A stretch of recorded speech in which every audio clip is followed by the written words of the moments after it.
ये कहानी काल्पनिक घटनाओं पर आधारित है। इस कहानी का किसी भी जीवित अथवा मृत व्यक्ति से कोई संबंध नहीं। इस कहानी का उद्देश्य किसी भी धर्म या संप्रदाय को ठेस पहुंचाना नहीं। इस कहानी के जरिए हम किसी भी अंधविश्वास, काले जादू, भूत प्रेत व तंत्र मंत्र को बढ़ावा नहीं देते। नमस्कार दोस्तों, मैं हूं आशुतोष और आप सुन रहे हैं हॉरर पॉडकास्ट मेरे यानी आशुतोष के साथ।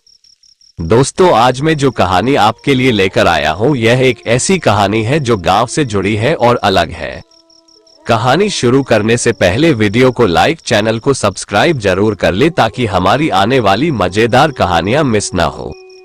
तो आइए हमेशा की तरह बिना देरी किए आज की पहली कहानी शुरू करते हैं। दोस्तों, मेरा नाम प्रीतम है और यह पहली कहानी मेरी है। शहर की चकाचौंध और भीड़ भाड़ में पला बड़ा मैं कभी भी भूत प्रेतों या चुड़ैलों की कहानियों पर यकीन नहीं करता था। मेरे लिए सब बस पुराने जमाने की बातें थी जिन्हें बड़े बुजुर्ग बच्चों को डराने के लिए सुनाते थे। लेकिन जब पहली बार इन सब चीजों से सामना हुआ था तब मुझे पता चला कि ये सब इतना खौफनाक होता है। उन दिनों मेरे पिताजी की तबीयत खराब रहने लगी थी। उन्हें अस्थमा की बीमारी होने का डॉक्टर ने अनुमान लगाया था। डॉक्टर ने उन्हें कुछ महीने अपने गांव चले जाने के लिए कहा था, तो मुझे भी उनके साथ में गांव जाना पड़ा। गांव के बारे में कहूं तो उत्तराखंड की वादियों में बसा हुआ हमारा एक छोटा सा गांव है। मैं बचपन से ही ज्यादा कभी अपने गांव में रहा नहीं था, लेकिन जब रहा तो लगा कि मैं यहाँ पहले क्यों नहीं आया। मैं वहां पहले 2 हफ्तों में बहुत सी जगहों पर घुमा, उन्हें एक्सप्लोर किया, लेकिन मेरी दादी हमेशा मुझे शाम होने से पहले घर आने के लिए कहती थी। एक रोज मेरी दादी ने मुझे उनके साथ कहीं चलने के लिए कहा। उनकी कोई दोस्त बीमार थी। वो बहुत ज्यादा बीमार थी और इसलिए दादी उन्हें देखना चाहती थी। माँ को पिताजी का ख्याल रखना होता था, तो उनके साथ जाने के लिए घर में मेरे अलावा कोई नहीं था। हम दोनों पैदल ही बाहर उतरकर कच्ची पगडंडी वाले रास्तों से नीचे उतरे। दादी ने अपनी पूरी उम्र उन पहाड़ियों में गुजारी थी, तो पहाड़ चढ़ना और उतरना उनके लिए रोज का काम था, लेकिन मेरे लिए वह थका देने वाला था। हमारा पूरा दिन वहीं चला गया। शाम होते होते दादी और मैं वापस घर के लिए निकल पड़े। तब इतना ज्यादा अंधेरा तो नहीं था, लेकिन घने पेड़ों के कारण वातावरण अंधकारमय हो चुका था। चलते चलते दादी मुझे उनके किस्से सुना रही थी कि कैसे उन्होंने अपनी पूरी उम्र यहाँ बिताई है। और तब मुझे एक जगह रास्ते के किनारे एक बकरी दिखाई दी। मैंने धीरे से कहा, दादी बकरी। दादी बोली, बकरी लगता है रास्ता भटक गई है। दादी ने बस एक नजर उसकी तरफ देखा और एकदम से अपने नजर हटाते हुए कहा, सामने देखो और सीधे चलते रहो।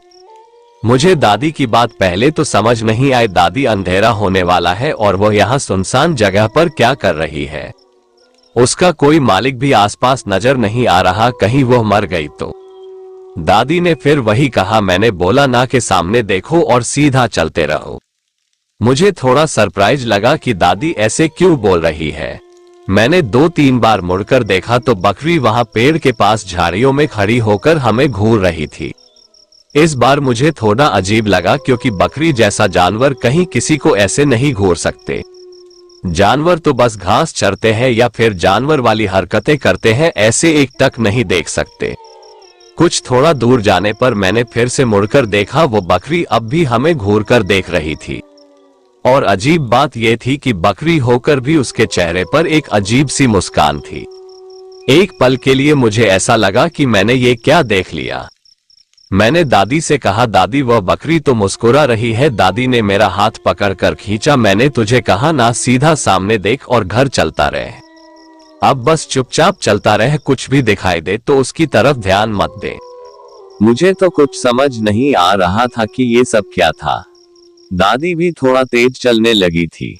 मेरा हाथ पकड़कर मुझे आगे आगे तेजी से खींचे जा रही थी। कुछ और आगे जाने पर हमें बकरी की आवाज सुनाई दी। मेरा ध्यान अपने आप ही आसपास चला गया।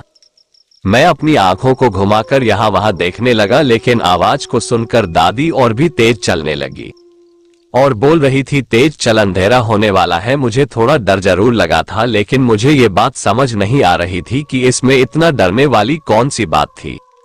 और तब मैंने देखा कि फिर एक बकरी हमारे आगे एक पेड़ के पीछे से निकलकर बाहर आकर खड़ी हो गई थी और वो ऐसा देख रही थी एक टक जैसे कोई इंसान घूरता है। उसे देख दादी ने रास्ता बदल दिया और अब हम रास्ते के बाईं ओर से चलने लगे। तेज चल और सामने देख, दादी चलते चलते बार बार यही शब्द बोले जा रही थी। जब हम उसके पास से गुजर रहे थे तब हमें फिर से बकरी की आहट सुनाई दी। आवाज को सुन मेरी नजर अपने आप ही दानी तरफ घूम गई और एक बार फिर मुझे वो बकरी अजीब तरह से मुस्कुराती हुई दिखाई दी। ये चीज आखिर है क्या, और वो पीछे से एकदम से सामने कैसे आ गई? न उसके चलने की आवाज सुनाई दी और नहीं दौड़ने की। दादी ने तब जोर से मेरे सर पर मारा, नालायक, मैंने कहा ना तुझे सामने देख और चुपचाप चल। इतने जोर से मारा कि मैं हक्का बक्का रह गया और इस बार मैं चुपचाप सर झुकाकर उनके साथ चलने लगा। चलते चलते दादी कुछ बड़बड़ा रही थी, शायद वो कोई प्रार्थना या मंत्र जैसा कुछ बोल रही थी, और मैं इसलिए डरा था क्योंकि मुझे पता ही नहीं था कि वो सब क्या हो रहा है और उसके आगे क्या होने वाला है। जब हम किसी चीज के बारे में जानते हैं तो हम पहले से ही उसके लिए तैयार होते हैं, पर मेरे साथ ये सब जो हो रहा था, जो मैं देख रहा था, वो पहली बार हो रहा था। एक तो हम ऊबड़ खाबड़ रास्ते से चल रहे थे, ऊपर से चढ़ाई वाला रास्ता था। दादी के लिए वो इतना कठिन नहीं था, पर मुझे तेजी से ऐसे पहाड़ी वाले रास्ते चलने की आदत नहीं थी और अब मेरे पैर दर्द करने लगे थे। मैंने दादी से सवाल किया, दादी क्या हुआ? तुम इतनी डर क्यों रही हो? मेरे पैर दर्द कर रहे हैं दादी। दादी फिर भी चलती रही, मैं भी बस चलता रहा। दादी ने बोला, जब तक कि हम इस मुसीबत से छूट नहीं जाते चलता रहे। मैंने बोला, मुसीबत मतलब क्या? हम अभी मुसीबत में हैं। दादी ने एकदम से मेरा हाथ कसकर पकड़ लिया। चलते चलते वह एकदम से रुक गई।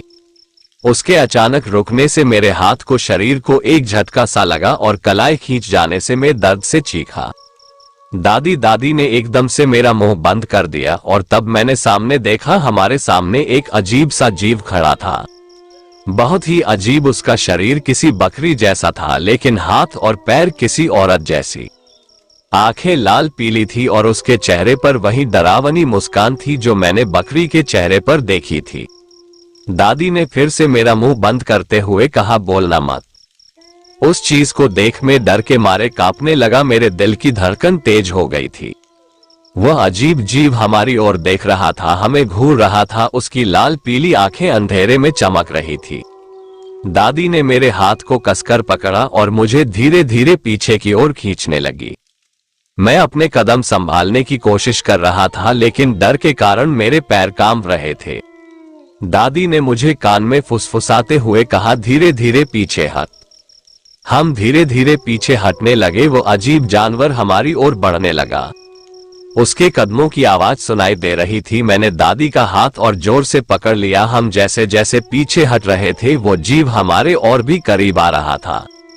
तभी अचानक दादी ने मेरे कान में जोर से कहा, भागो, और हम दोनों भागने लगे। यूट्यूब चैनल में मेरे पैरों में दर्द हो रहा था, लेकिन डर के मारे मैं भागता रहा। हम दोनों भी तेजी से पहाड़ी रास्तों से भाग के नीचे की ओर जा रहे थे। दोस्तों, अगर निरंतर पीछे से उस जीव की डरावनी हंसी की आवाज सुनाई दे रही थी। वीडियो को लाइक और मेरी हिम्मत जवाब देने लगी थी, लेकिन फिर भी मैं दादी का हाथ पकड़े भागता रहा। दादी भागते हुए बार बार यही कह रहे तो थे, हमें कमेंट जरूर पीछे मत देखना, जो भी हो जाए बस पीछे मत देखना। भागते हुए हमें कच्ची सड़क पर पहुंच गए। मिलता जुलता है। और तब दादी ने एक घर की ओर इशारा किया, वहां जाओ, जल्दी से किसी को बुलाओ। अपने कॉलेज मैंने अपनी पूरी ताकत लगाकर दौड़ लगाई और एक घर के दरवाजे पर पहुंचकर जोर से खटखटाया। सबने पूरी दरवाजा खोला और अंदर से एक बूढ़ा आदमी बाहर आ गया। उसने कुछ देखा और मुझे अंदर खींच लिया और तब दादी भी पीछे से दौड़ती हुई घर के अंदर आ गई। भार सौंपा गया। बूढ़े आदमी ने झट से दरवाजा बंद कर दिया। हम दोनों वहीं एक जगह पर बैठ गए। हुआ अकेले तुरंत ही उस आदमी ने घर की सभी खिड़कियां भी बंद कर दी। बादलों से भर और गया कुछ देर बाद हमें घर के आसपास बकरी की आहट सुनाई देने लगी, लेकिन हम चुपचाप अंदर बैठे रहे। खड़ा रहना मुनासिब कभी बकरी की आवाज सुनाई देती, कभी हंसने की आवाज आने लगा।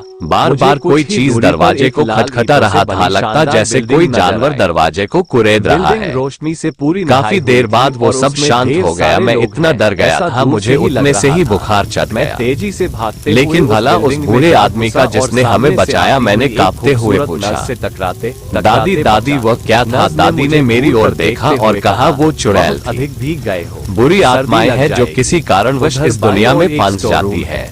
वहाँ और फिर वो लोगों को परेशान करती है। बकरी नहीं थी, वो चुड़ैल थी जो बकरी का रूप लेकर हमें भ्रमित कर रही थी। तुम्हें कपड़े दे। मैंने डरते हुए पूछा, तो क्या अब हम सुरक्षित हैं? तब बूढ़े आदमी ने मेरा हाथ पकड़ा। हाँ, हम इस घर में सुरक्षित हैं। यह समझ नहीं आया। घर पवित्र है और यहाँ ऐसी आत्माओं का प्रवेश वर्जित है। बाहर जाना खतरनाक होगा, इसलिए आप दोनों आज रात यहीं पर गुजार ले। हम पूरी रात उस घर में रुके रहे। पूरी रात हमें बाहर से चुड़ैल की हंसी की आवाज सुनाई देती रही। हाँ, लेकिन दादी और वो बूढ़ा आदमी रात भर प्रार्थना करते रहे। मैंने भी भगवान से प्रार्थना की कि रात जल्दी खत्म हो जाए और हम सुरक्षित अपने घर पहुंच जाए। पीछे मुड़ा। अगली सुबह सूरज की किरण जब कमरे में आए तब जाकर हमें थोड़ी राहत मिली। मेरे चेहरे दादी ने मुझे जगाते हुए कहा, अब हम सुरक्षित हैं, चलो हम घर चलते हैं। ही उस युवक हमने उस बूढ़े आदमी का धन्यवाद दिया और वापस अपने घर के लिए निकल पड़े। विनोद हूँ और रास्ते में दादी ने मुझे कहा, याद रखना कभी भी शाम के बाद बाहर मत रहना और अगर कुछ अजीब है तो उसकी ओर ध्यान न देना। वो दिन मेरी जिंदगी का सबसे डरावना अनुभव था। सिस्टर जूलिया उस दिन के बाद से मैं हमेशा सावधान रहता हूँ और दादी की बातों को ध्यान में रखता हूँ। फैल गई और वे उस घटना ने मुझे ये सिखाया कि गांव की कहानियों में भी सच्चाई हो सकती है। क्या मतलब है आपका? और इसलिए हमें हमेशा सतर्क रहना चाहिए। तो दोस्तों, ये थी पहली कहानी है। आइए अब दूसरी कहानी सुनते हैं। लक्ष्मण और उसकी पत्नी रूपा का एक छोटा सा घर था जो कि गांव के बाहर 2 किलोमीटर दूर एक खेत में स्थित था। पर्दे लगे हुए थे। ये कहानी तब की है जब गांव में बिजली नहीं थी और केरोसिन के दियों की रोशनी उनका सहारा थी। बीच में एक टेबल। बारिश के दिन थे और आसमान में काले बादल छाए हुए थे। शाम ढल चुकी थी, धीमी बारिश शुरू हो गई थी और बारिश के कारण लक्ष्मण खेतों में काम खत्म कर अभी अभी घर लौटा था। आसमानी रंग का लक्ष्मण ने जब घर में पैर रखा तो देखा कि घर में भी अंधेरा है। की ओर इशारा किया। अंधेरे कोने से कहीं खटपट की आवाज आ रही थी, लेकिन लक्ष्मण को कुछ भी दिखाई नहीं दे रहा था। की एक दीवार उसने अपनी कमीज उतारकर कहा, अरे दिया क्यों नहीं जलाया? ये देखकर रूपा ने झुंझलाते हुए जवाब दिया, कहाँ से जलाओ, केरोसिन खत्म हो गया है। खुद को ही देखकर सुबह में कहा तो था केरोसिन लाने के लिए तुम अब लौट रहे हो। नजर आ रहा था। लक्ष्मण ने फिर कोने में रखी केरोसिन की बोतल उठाई और कहा, तुम खाना बनाने की तैयारी करो।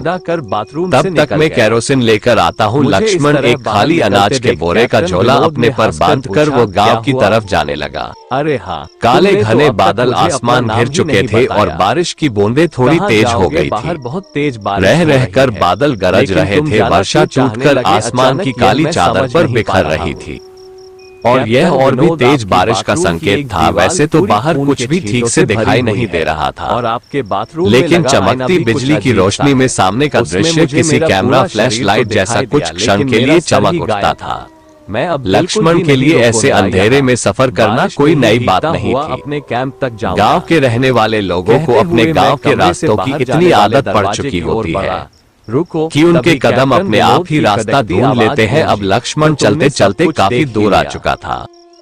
तभी अचानक बारिश और भी ज्यादा बढ़ गई और इसलिए वो एक पेड़ के नीचे रुक गया। मतलब चाहे जो हो। तभी उसे बकरी के बच्चे की आवाज सुनाई दी। उसने अपने आसपास देखा, उसे झाड़ियों में छुपा एक बकरी का बच्चा दिखाई दिया जो आज तक कोई उसने मन ही मन में सोचा कि बकरी का बच्चा किसका होगा। वो मैं जानकर लक्ष्मण उसे अपने करीब लिया और अपने सिर पर बंधे बोरी के रेनकोट से बकरी के शरीर को ढक दिया और उस बकरी के बच्चे को पेड़ के नीचे खड़ा करके उसने कहा, तुम यहीं रुकना, मैं वापस जाते हुए तुम्हें अपने साथ ले जाऊंगा। मैं भी तुम्हारी और लक्ष्मण ने उस बकरी के बच्चे को वहीं एक सुरक्षित जगह पर छोड़ दिया। बारिश थोड़ी कम हो गई। इस सोफे पर बैठ वापस गांव की ओर जाने लगा। उसे गांव जाते जाते काफी अंधेरा हो चुका था। तुम्हें तुम्हारे कैंप गांव में पहुंचते ही उसने अपने दोस्त प्रसाद का दरवाजा खटखटाया। कई बार दरवाजा खटखटाने पर अंदर से आवाज आई, कौन है? मैं लक्ष्मण प्रसाद। कैप्टन विनोद के स्वर में दोस्त ने दरवाजा खोला और देखा कि बाहर उसका दोस्त लक्ष्मण खड़ा है। कैप्टन विनोद ने इतनी रात को कैसे आना हुआ? लक्ष्मण ने बताया, घर में केरोसिन खत्म हो गया है निशाना बनाया और आग जलाने को माचिस भी नहीं है। प्रसाद की मां ने लक्ष्मण को घर के अंदर बुला लिया। उन्होंने उसे चाय पिलाई और तब तक प्रसाद ने उसे उसका सामान दे दिया। लेकिन नहीं मिला। जाते जाते लक्ष्मण ने उससे कहा, अरे कुछ ढकने के लिए बड़ा सा थैला या बोरी वगैरह कुछ हो तो वह भी दे दो। अपने खोए तो प्रसाद ने पूछा, और भी कुछ लेकर जाना है क्या? और तब लक्ष्मण ने बताया,